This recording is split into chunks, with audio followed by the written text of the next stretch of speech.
Mwalimu amechukua nchi hii, haina barabara, haina shule, akajenga viwanda. Na ukitaka tuende hapo, I can mention kila mkoa.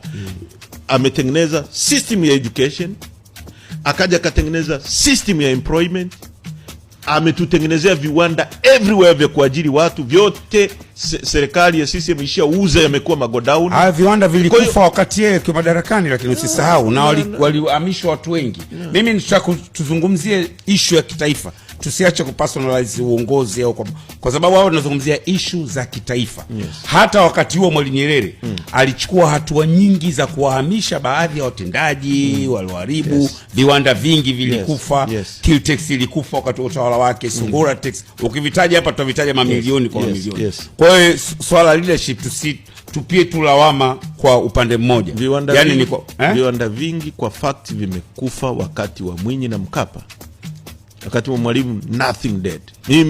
Mimi nimekuwa niko mdogo, naona viwanda vinafanya kazi. Kiwanda gani ambacho Mwalimu alijenga kikafa wakati lakini viwanda hivyo vilikuwa vinakufa kwa sababu walikuwa wanaeleza wataalamu kwamba sera za Mwalimu Nyerere za uendeshaji wa viwanda hivyo na uchumi wa dunia ulivyokuwa umebadilika, ilikuwa hakuna namna vinaweza kuexist. Kwa hiyo ilikuwa ni matokeo ya kufeli kwenyewe kwa zile sera. Ndivyo ambavyo wataalamu muda wote wamekuwa kieleza. Policies hizo zimekuja zikabadilika wakati wa Mwinyi. Unajua Charles, unapokuja kiongozi anafuata kiongozi mwingine, anafuata kiongozi mwingine, alafu tukalinganisha.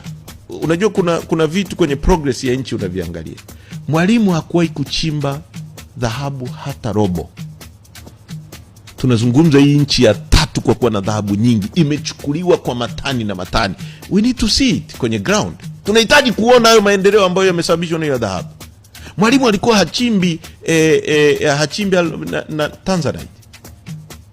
Unanielewa vizuri? Mwalimu hakuuza gesi ambayo sasa wanauza. Lakini Mwalimu amefanya mambo mengi kwa kutumia kilimo cha korosho, mkonge na nini. Leo tunauza gesi, tunauza dhahabu nchi ya 3, tunauza almasi, tunauza makaa ya mawe. Ukienda kule Mbinga kusini, maroli na maroli yanapita kila siku, yanasafirisha makaa yetu ya mawe nje. Hivyo vitu Tarime ilikuwa na shule ngapi wakati Mwalimu anaondoka madarakani na sasa hivi ziko ngapi? Twende kwa mfano hai. Zilikuwa chache na sasa hizi ziko nyingi. Sasa inawezekana ni kwa sababu ya hizo gesi unazosema na hizo dhahabu. Utakubaliana na mimi kwamba labda pengine kuchimbwa kwa hizo dhahabu ndio zinasababisha hayo unaosema, ambao unaona labda ya kufanyika? Sababu mfano hai